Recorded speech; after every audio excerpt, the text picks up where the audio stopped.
भगवते वासुदेवाय। ओम नमो भगवते वासुदेवाय। ओम नमो भगवते वासुदेवाय।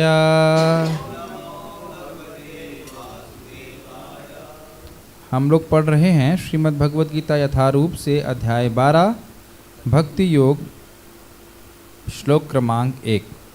अर्जुन उवाच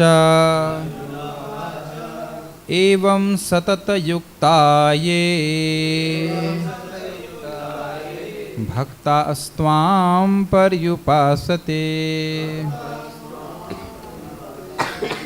ये चाप्यक्षरमव्यक्तं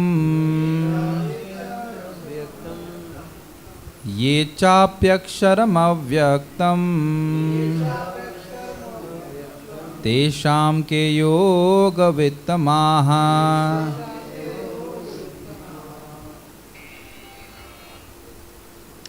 अर्जुन ने पूछा, जो आपकी सेवा में सदैव तत्पर रहते हैं या जो अव्यक्त निर्विशेष ब्रह्म की पूजा करते हैं, इन दोनों में से किसे अधिक पूर्ण या सिद्ध माना जाए।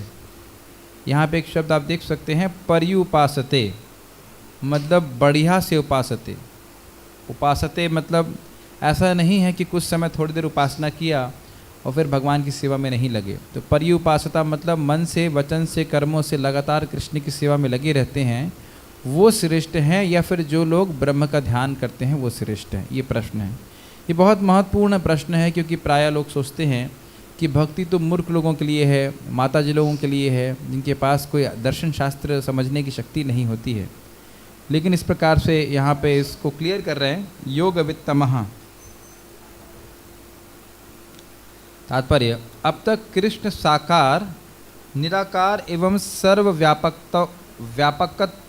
व्यापकत्व को समझा चुके हैं और सभी प्रकार के भक्तों और योगियों का भी वर्णन कर चुके हैं। सामान्यतः आध्यात्मवादियों की दो श्रेणियों में विभाजित किया जा सकता है, निर्विशेषवादी तथा सगुणवादी। सगुणवादी भक्त अपनी सारी शक्ति से परमेश्वर की सेवा करता है। निर्विशेषवादी भी, क्या आप उसको बढ़ा रहे हैं? ओके। कृष्ण की सेवा करता है, किंतु प्रत्यक्ष रूप से न करके वह अप्रत्यक्ष निर्विशेष ब्रह्म का ध्यान करता है। तो इस अध्याय में हम देखेंगे कि परम सत्य की अनुभूति की विभिन्न विधियों में भक्ति योग सर्वोत्कृष्ट है। यदि कोई भगवान का सानिध्य चाहता है तो उसे भक्ति करनी चाहिए। तो हम देख सकते हैं कि जो मायावादी लोग हैं वो सब कुछ चाहते हैं लेकिन भगवान का सानिध्य नहीं चाहते, इसीलिए उनका ध्यान आगे शब्दों में आएगा अक्षरम अनिर्देशम के प्रति आसक्त होता है, अव्यक्त के प्रति आसक्त होता है। यस, कुछ पूछना चाहते हैं? माइक दीजिए।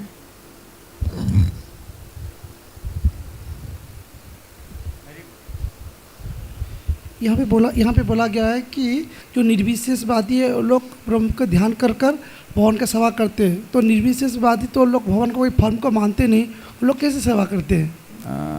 क्या इसमें लिखा है कि कृष्ण की सेवा करते हैं? उसमें लिखा है अप्रत्यक्ष रूप से निर्विशेष ब्रह्म का ध्यान करता है, सेवा नहीं करते।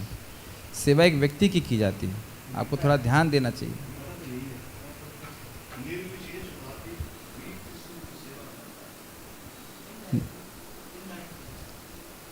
आगे भी तो पढ़िए।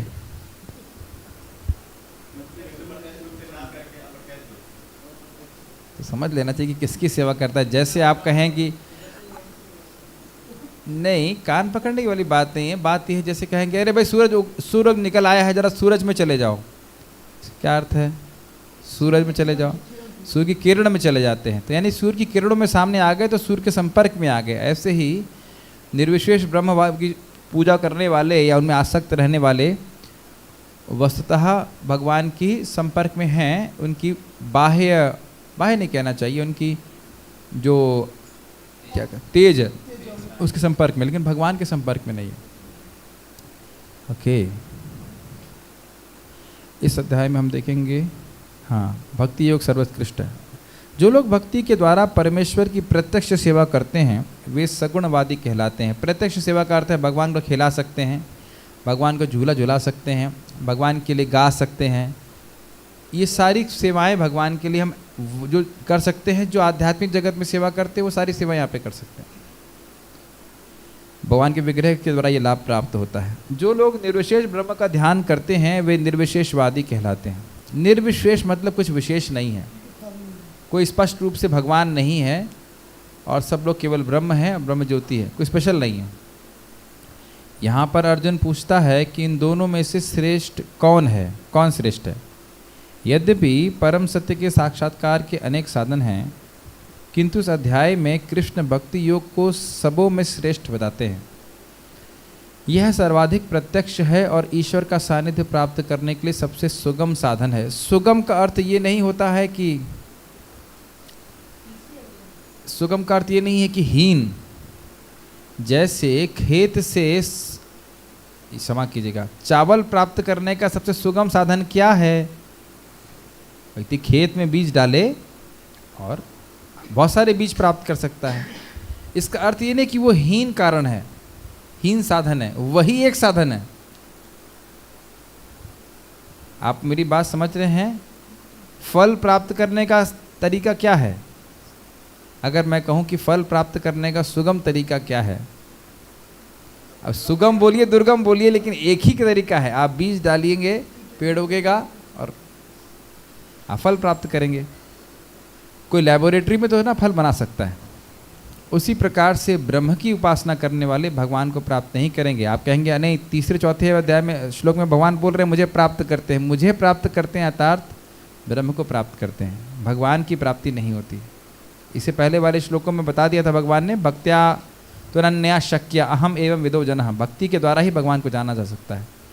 तो ये स्पष्ट किया गया है। फिर भी अर्जुन ये प्रश्न कर रहे हैं। ओके,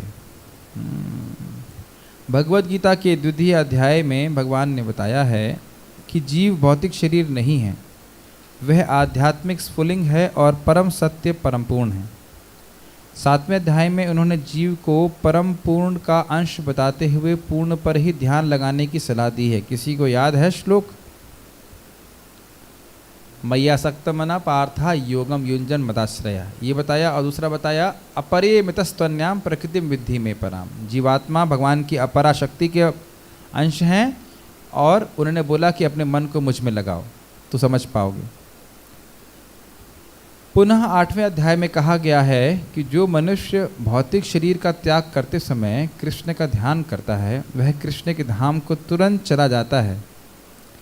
कभी कभी मैं लोगों से प्रश्न करता हूँ कि भगवत धाम में और हम में कितने समय की दूरी है, तो क्या उत्तर होगा? 1 क्षण की दूरी है। लेकिन सारे क्षण उस क्षण की तैयारी में लग जाते हैं। जिस क्षण हमें शरीर त्यागना है उस क्षण की तैयारी के लिए सारे क्षण जीवन के लगते हैं, और अनादिकाल से वो क्षण नहीं आया है। कभी सोचा है आपने? अनादिकाल से हम इस जगत में हैं और अनादिकाल से हर क्षण यही गलती कर रहे हैं। क्या गलती कर रहे हैं? कृष्ण को भूलने की गलती कर रहे हैं। हाँ, और मरते समय स्पेशली कई बार हम लोग पूछते हैं भक्तों को कि क्या प्रमाण है कि आप पिछले जन्म में भगवत धाम नहीं गए क्योंकि यहाँ पे हम हैं। अब यही गलती कितनी बार करते रहना चाहते हैं, ये विचार कर लेना चाहिए। ठीक है, यही नहीं, 6ठे अध्याय के अंत में भगवान स्पष्ट कहते हैं कि योगियों में से जो भी अपने अंतःकरण में निरंतर कृष्ण का चिंतन करता है वही परम सिद्ध माना जाता है।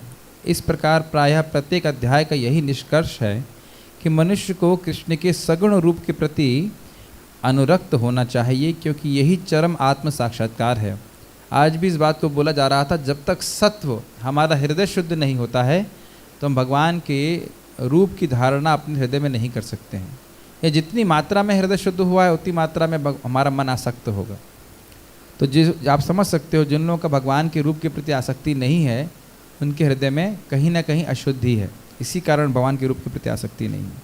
जैसे कोई कहे कि भाई मेरे को ये गन्ने का जूस पसंद नहीं है, तो क्या प्रॉब्लम है उसको? निश्चित रूप से पी लिया है। कहो मुझे रसगुल्ला अच्छा नहीं लगता, अभी सबको रसगुल्ला अच्छा लगता है, सबको मीठा लग रहा है और आपको नहीं लग रहा है या किसी व्यक्ति को नहीं लग रहा है, तो स्पष्ट समझ लेना चाहिए कि उसकी प्रॉब्लम है, ना कि रसगुल्ले की प्रॉब्लम है।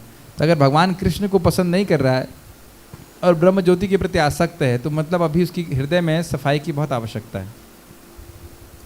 इतने पर भी ऐसे लोग हैं जो कृष्ण के साकार रूप के प्रति अनुरक्त नहीं होते। वे दृढ़तापूर्वक विलग रहते हैं, यहाँ तक कि भगवत गीता की टीका करते हुए भी वे अन्य लोगों को कृष्ण से हटाना चाहते हैं और उनकी सारी भक्ति निर्विशेष ब्रह्म ज्योति की ओर मोड़ते हैं। वे परम सत्य के उस निराकार रूप का ही ध्यान करना श्रेष्ठ मानते हैं जो इंद्रियों की पहुंच के परे तथा अप्रकट है।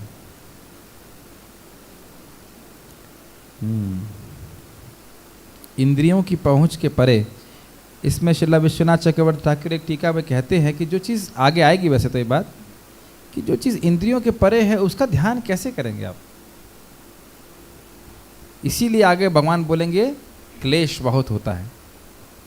भाई अगर आपको कहें कि राधा श्याम सुंदर ने आज कौन से वस्त्र पहने थे, ग्रीन पहने थे, और मंगल आरती में वाइट और रेड पहने थे, तो बड़ा आसान है थोड़ा थोड़ा स्मरण करना, थोड़ा थोड़ा स्मरण करना आसान है। आप कहो कि भाई अब उस अव्यक्त ब्रह्म का ध्यान करो, तुरंत आपके मन में एक लाइट की कल्पना आ जाएगी। रूप की कल्पना, रूप की धारणा करना ये सहज है। तो आप देख सकते हैं कि जो चीज़ इंद्रियों के परे है, जो अकल्पनीय है, उसका ध्यान करना बहुत मुश्किल है।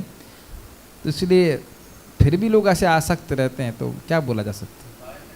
माइक पे बोलिए। सगुण ब्रह्म की उपासना, भगवान की उपासना करते हैं, उनका फर्स्ट डे से ही गोल क्लियर होता है, क्योंकि भगवान को वो प्रत्यक्ष देख रहे होते हैं और वो उसी दिन से उनकी भक्ति शुरू हो जाती है। हाँ, लेकिन वो काफ़ी सालों तक मेहनत करेंगे निर्विशेष ब्रह्म तक, और उसमें भी असफलता की कोई संभावना नहीं है। असफलता की संभावना नहीं, सफलता की संभावना नहीं है। हाँ। और इस बात में महाराज बोल रहे थे कि भक्त जब दुखी होते हैं, परेशानी होती, तो हम देखते हैं शास्त्र में भगवान आए बचाने के लिए। ब्रह्म किसको बचाने के लिए आए। श्रील रूप गोस्वामी संबंध में बोलते हैं कि ब्रह्म का सब जगह होने से क्या फायदा, जीवात्मा के जन्म मरण रूपी वृक्ष की एक पत्ती तक नहीं हिली। आपको याद है, मैंने पहले बताया था ये। लेकिन भगवान का नाम इतना शक्तिशाली है कि नाम उच्चारण करने मात्र से उस वृक्ष की जो जड़ है वो हिल जाती है। बड़ा जबरदस्त है। इस चीज़ को श्रील रूप गोस्वामी बोलते हैं, यद ब्रह्म साक्षात कृति निष्ठयापि विनाश मायाति विना न भोगय अपैति नाम स्फुरणे न तत्ते प्रारब्ध कर्मेति विरौति वेदः। सारे वेद कहते हैं कि ब्रह्म में तैल धारावत एकदम परफेक्ट ध्यान भी करे तो भी उसको प्रारब्ध कर्म भोगने पड़ते हैं। लेकिन कोई भक्ति भगवान का नाम उच्चारण करता है तो भगवान की नाम की कृपा से वो सारे कर्म चले जाते हैं। बड़ा ज़बरदस्त है। इस तरह सचमुच में आध्यात्मवादियों की दो श्रेणियां हैं। अब अर्जुन यह निश्चित कर लेना चाहता है कि कौन सी विधि सुगम है और इन दोनों श्रेणियों में से कौन सर्वाधिक पूर्ण है। बार बार श्रीमद् भागवतम में अंजसा शब्द करके उपयोग किया गया है। आप सुन रहे होंगे भागवत धर्म को।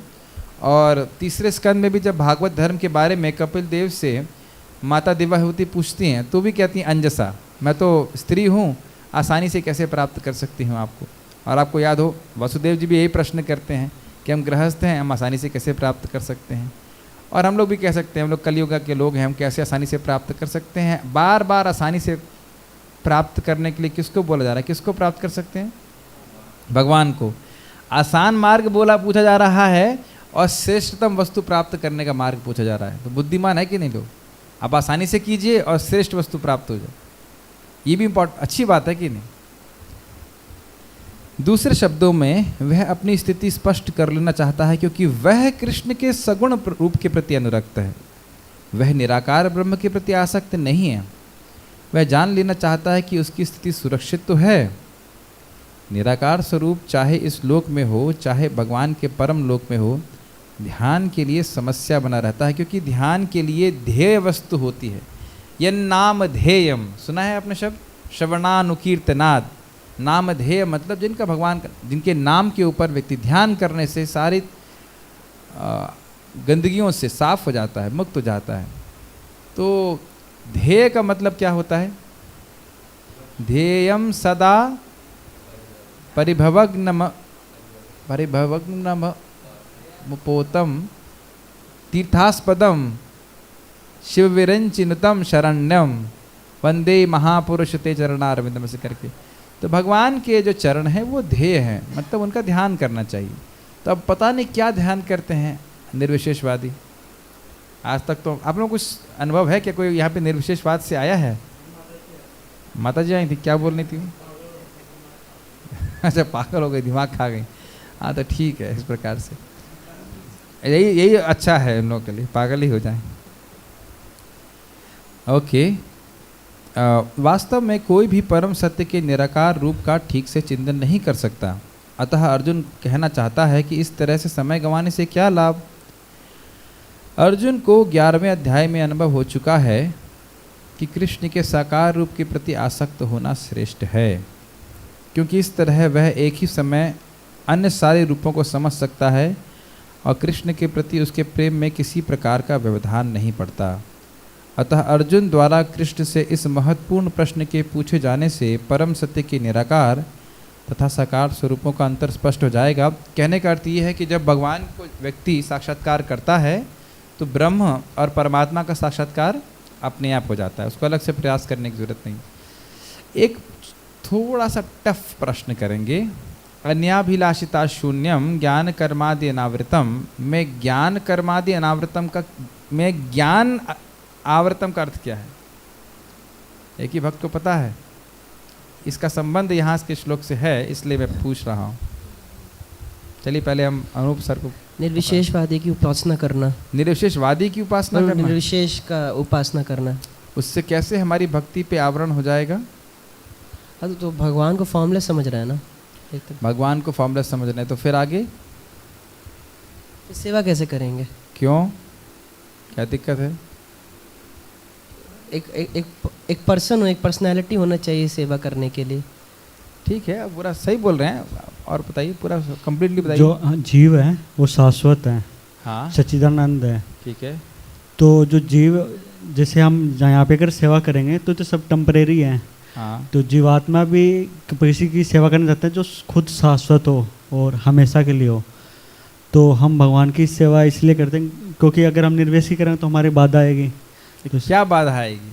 देखिए, ब्रह्म भी तो शाश्वत है, ब्रह्म भी शाश्वत है। प्रेम का आदान प्रदान नहीं होगा ना। क्यों नहीं होगा? क्योंकि सही बोल रहे हैं, मैं खाली वो निकलवाना चाहता हूँ उत्तर। क्यों नहीं होगा? दोनों का उत्तर मिला दीजिए, जो अनुप्रभु ने बोला, जो आप बोल रहे हैं। यस, दो व्यक्तियों के बीच में आदान प्रदान होता है। दूसरी बात ये कि जब मैं कहूँगा कि हम सब ब्रह्म हैं, तो भगवान की श्रेष्ठत्व को कहाँ पे हमने स्वीकार किया? भगवान के दासत्व को, कि हम उनके दास हैं, कहाँ स्वीकार किया? तो भगवान के प्रति जो भक्ति है, नेचुरल इसमें बाधा आ जाएगी। ठीक है, तो इसलिए यहाँ पे क्लियर करके चल रहे हैं कि जो सगुणवादी हैं वही श्रेष्ठ है। दूसरा श्लोक देखेंगे। कोई कुछ बोलना चाहते हैं? यहाँ दीजिए माइक।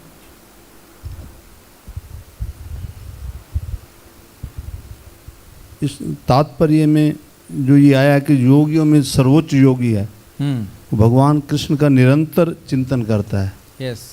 तो वो हम कैसे कर पाए ऐसा? हृदय के शुद्धिकरण के द्वारा। जब हृदय शुद्ध होता है और हृदय में भगवान के प्रति प्रेम होता है, तो अपने आप ही भगवान की स्मरण होने लगता है व्यक्ति को। और प्रेम उत्पन्न करने का तरीका है श्रवणम कीर्तनम विष्णु। ऑब्वियसली जब प्रेम होता है तो श्रवण कीर्तन भी चलता रहता है, ऐसा नहीं कि श्रवण कीर्तन बंद हो जाता है, लेकिन फिर वो प्रेम से होता है। तो अभी हम लोगों की स्थिति ऐसी है, वैसे इन सब चीज़ों को आगे क्लियर कराया जाएगा आगे के श्लोकों में 8, 9, 10 में, कि अगर व्यक्ति भगवान का स्मरण नहीं कर सकता तो अभ्यास करे, अभ्यास नहीं कर सकता तो भगवान के लिए कर्म करे, और इन सभी से वो भगवान के धाम जाने के योग्य बन जाता है। तो मुख्य बात यह है कि क्योंकि हमारे हृदय में अविद्या है, इस कारण से भगवान की स्मृति की स्फूर्ति नहीं होती है। तो व्यक्ति को श्रवण कीर्तन में लगने के द्वारा इस अविद्या को नष्ट करना होगा, भगवान के चरणों में प्रेम की प्राप्ति करनी होगी, फिर भगवान का स्मरण हमेशा कर पाएगा। प्रभुपाद जी आचार्य श्रील विश्वनाथ चक्रवर्ती इस बात को कोट करते हैं, योगी नाम अपि सर्वेषाम मद्गतेन अंतरात्मना श्रद्धवान भजते युमाम समय युक्ततमो मतः।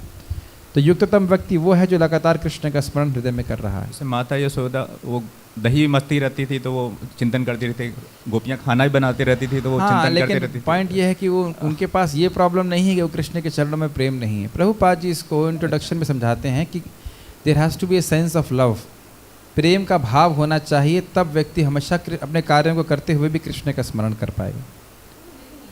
माइक पे बोलिए। भक्ति विनोद ठाकुर एक लेवल बताते हैं कि fear, desire, duty and then love. तो आउट ऑफ ड्यूटी भी तो सेवा कर सकते हो, उसमें कोई नुकसान हाँ, नहीं लेकिन ये सर्वश्रेष्ठ नहीं है। ये बहुत अच्छा है लेकिन सर्वश्रेष्ठ नहीं है। सर्वश्रेष्ठ जो युक्तमः बोला जा रहा है, वो बोल रहा है वो लोग जो भगवान के चरणों में प्रेम प्राप्त कर चुके हैं, हमेशा ही हृदय में भगवान का स्मरण आउट ऑफ ड्यूटी करते रहेंगे तो एक तरह एक समय में यस, उसी को भगवान बोल रहे हैं अभ्यास करो। आगे बोलेंगे इस बात को, उन लोगों को रिजेक्ट नहीं किया जा रहा। श्री भगवान वाचा मय्यावेश्य मनो ये माम नित्ययुक्ता उपासते श्रद्धया परयोपेतास ते मे युक्ततमा मतः। श्री भगवान ने कहा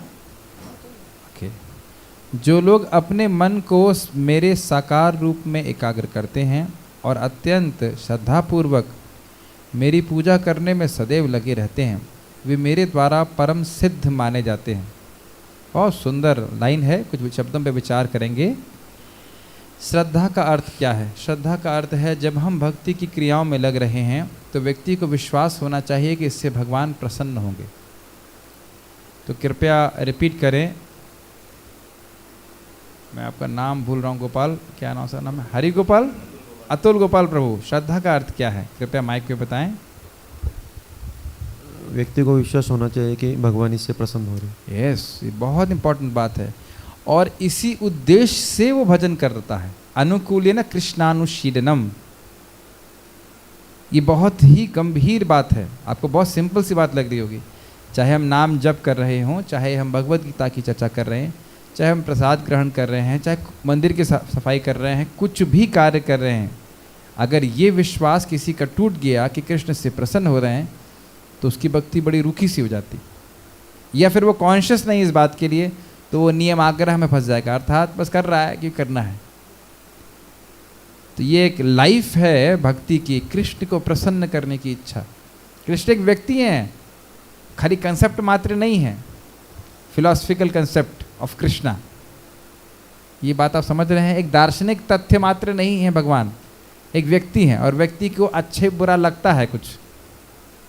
ये बात आप समझ रहे हैं?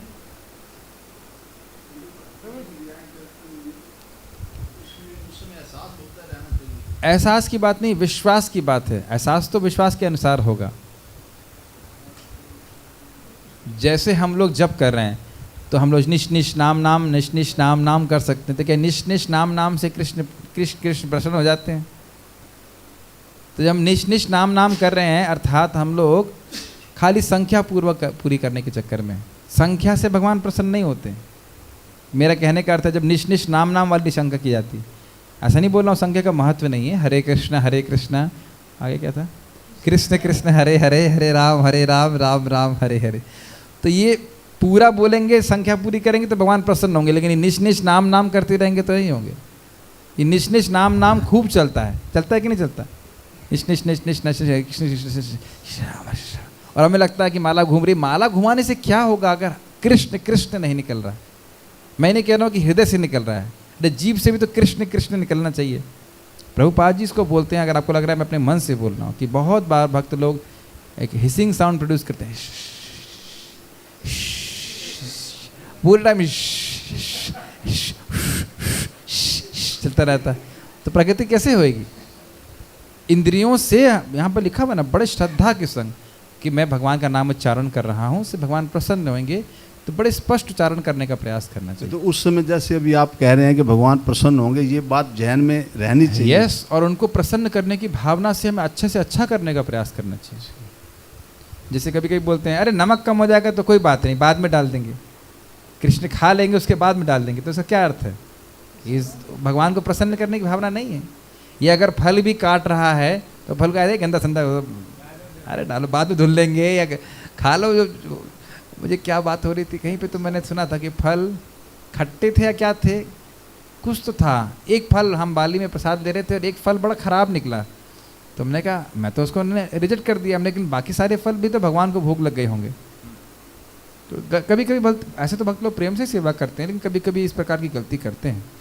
आप चैतन्य चरितामृत पढ़ सकते हैं, तो उसमें बताते हैं किस प्रकार से बड़े प्रेम से वो भगवान के लिए खाना बनाते हैं। बल्कि मालिनी माता कुछ बनाएंगी अगर घी का आइटम, तो उसके बाद फिर वो कुछ सूखता बनाएंगी, कुछ कड़वा बनाएंगी, ताकि वो सोच रही हैं कि अरे महाप्रभु से खाएंगे तो उनका पेट बैठ जाएगा, तो अब ये चीज़ खानी चाहिए, तो उससे वो उनका पेट ठीक हो जाएगा। इतना उच्च अवस्था है, तो हमें एस्पायर करना चाहिए इस चीज़ के लिए।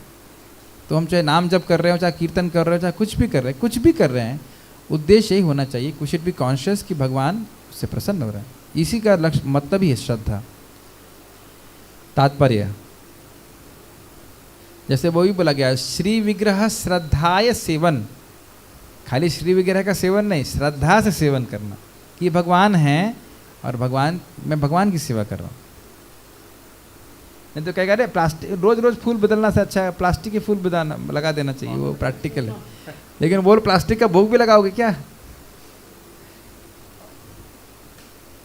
तात्पर्य जैसे एक छोटी सी बात थी, हम कहाँ पे गए थे, हाँ हमें गांव में गए थे अरसेना में, तो वहाँ लाइट चली गई, तो एक हाथ झलने वाला पंखा दिया गया। तब मुझे याद आ गया कि कैसे पहले भक्त लोग भगवान के विग्रह को हाथ से पंखा चलते थे, तो ये प्रेम होता था। अभी क्या, फैन ऑन कर दिया, एसी ऑन कर दिया, भगवान आप खुश रहिए, राधा रानी आप लोग खुश रहिए, हम जा रहे हैं, टाटा बाय बाय। आज भी मैं समझता हूँ बरसाना में पंखा चलते हैं, हाँ बहुत, यस सब जगह। तो इसका मुख्य उद्देश्य भगवान को आपका एसी होनी चाहिए। भगवान चाहेंगे तो एक मिनट में सारी ठंडी हवा चालू कर देंगे, लेकिन मेन बात है हमारा प्रेम चाहिए, यही बात।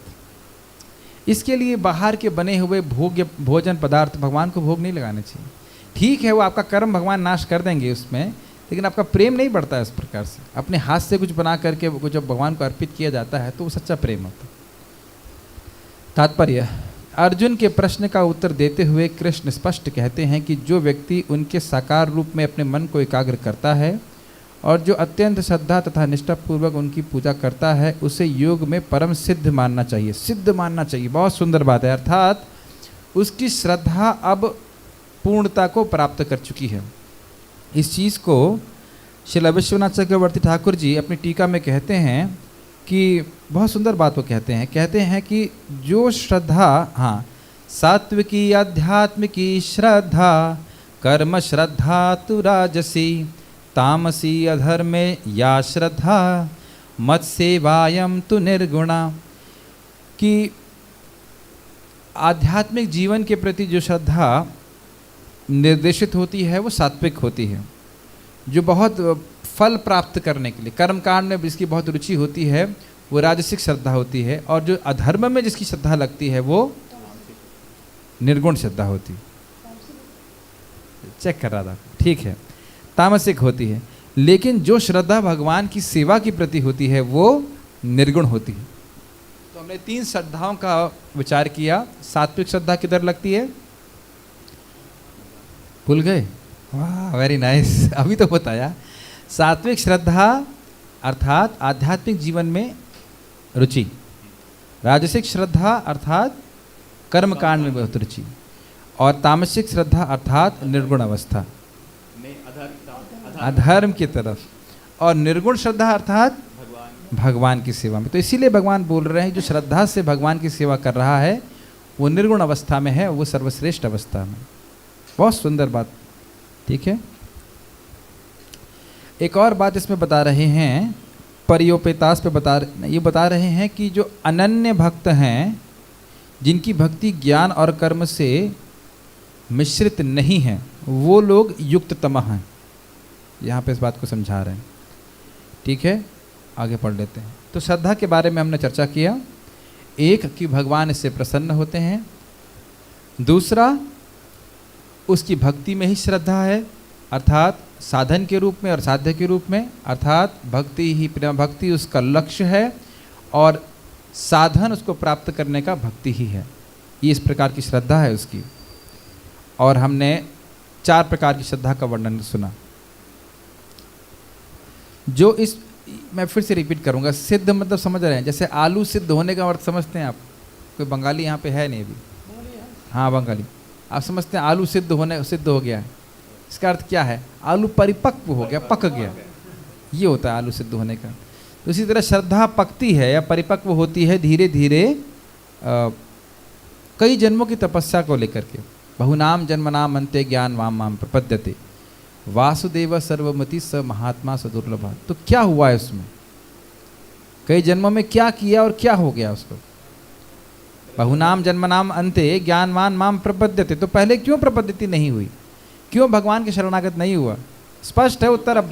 हाँ, यस, उसकी श्रद्धा कच्ची थी, वो कंफर्म नहीं था कि वासुदेव ही सब कुछ है। तब देख लीजिएगा कि तप करने से, भक्ति करने से धीरे धीरे करके व्यक्ति शुद्ध हो जाता है, तब वो भगवान की शरण में आता है।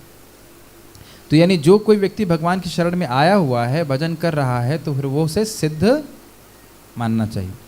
जो इस प्रकार कृष्ण भावना भावित होता है, उसके लिए कोई भी भौतिक कार्यकलाप नहीं रह जाते, क्योंकि हर कार्य कृष्ण के लिए किया जाता है। ये लाइन आप समझ पा रहे हो? कौन समझाएगा इस लाइन को? जिसके पास माइक पास में। हाँ जी। भक्त का सोना, खाना, उठना, जगना सब भगवान की सेवा के लिए होता है। Yes. क्योंकि भगवान अगर वो सो भी रहा है तो सुबह उठ के मंगल आरती में उसको सेवा करनी है, उसको दर्शन करना है।